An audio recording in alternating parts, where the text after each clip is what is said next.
Now next question is problem number 9. This is give examples of two functions f n to z and g z to z such that GOF is injective but G is not injective. We have to give some example and so let us define f function by n to z such that fx equal to x and g z to z such that gx equal to mod x. Here n is the set of natural number and z is the set of integers. So first of all we show g is g injective. Injective means 1 1. So it's very simple. We take help of example and show them it is not 1 1. How? G minus 1 equal to mod x. Since gx equal to mod x, so g minus 1 equal to mod minus 1, that is 1. And g1 is mod 1, that is 1. Therefore, minus 1 and 1 both belongs to z. And minus 1 is not equal to 1. Means these two are different elements. But their images g minus 1 is equal to g1 are equal. So images are equal but elements are not equal. This shows that G is not 1 1. So G is not injective. Now next thing is to show GOF. GOF is injective. So is GOF injective? So first of all we have to see what is GOF. GOF when it is applied on X, so x is the element of x must be the domain of f function. Okay, because GOF, to define GOF, x must be the element of the domain of f. So GOF x equal to GFX and fx is g, fx is x. So GFX is gx and gx is mod x. So GOF x is given by mod x.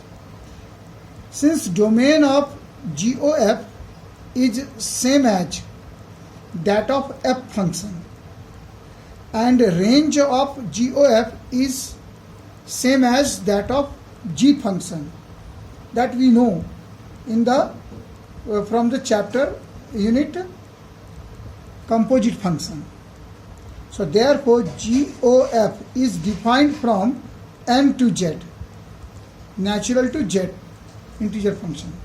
So therefore GOF function is defined from n to z by the rule GOF x equal to mod x. That is GOF n to z is GOF x equal to x. Here we have taken mod x equal to x only. Why? Because x itself is always positive.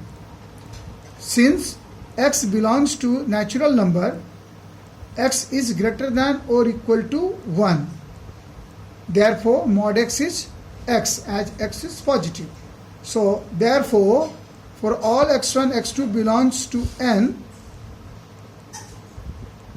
x1, x2 belongs to n means this one. Taking two elements from this one, therefore, GOF x1 equal to GOF x2. This will result to x1 equal to x2 because GOF x equal to x. GOF x equal to x. Therefore, GOF x1 equal to x1 and GOF x2 equal to x2.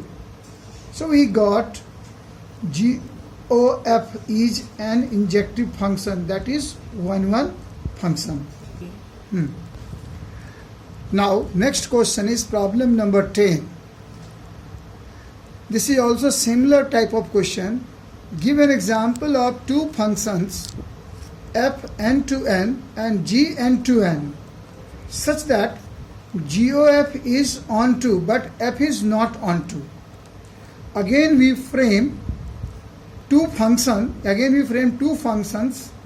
so that f defined from n to n, fx equal to 2x, and g defined from n to n, gx equal to half x. So first of all, it has to be shown, is f an onto function? Okay, as we have shown earlier into onto, we start in the same way. Let y equal to fx. So y equal to fx is 2x. We already have taken fx equal to 2x. So x equal to y by 2. It means what? Y is also the element of natural number. X is also the element of natural number. And we got x equal to y by 2. So if y is an odd number, the result cannot be the natural number. Like y equal to 3, then x equal to 1.5. It is not a natural number. Therefore, we can say for all y belongs to n, x may not be belonging to n. Therefore, f is not onto. Now we show, is GOF an onto function? Okay, as f n to n and g n to n are two functions, therefore GOF is also defined from n to n.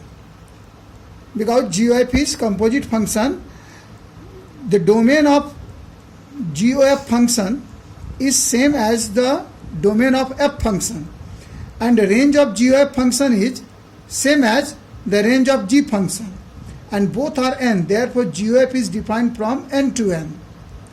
Therefore GOF n to n is the composite function.